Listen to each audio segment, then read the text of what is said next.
இன்னாருன்னு சொன்னால் புரியுமா?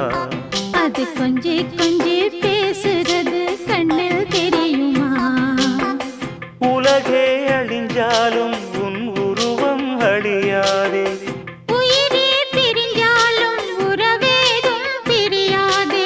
உண்ணாமல் உறங்காமல் உன்னால் தவிக்கும் பொண்ணு மணியின் நெஞ்சுக்குள்ளே இன்னாருன்னு சொன்னால் புரியுமா? அது கொஞ்சி கொஞ்சி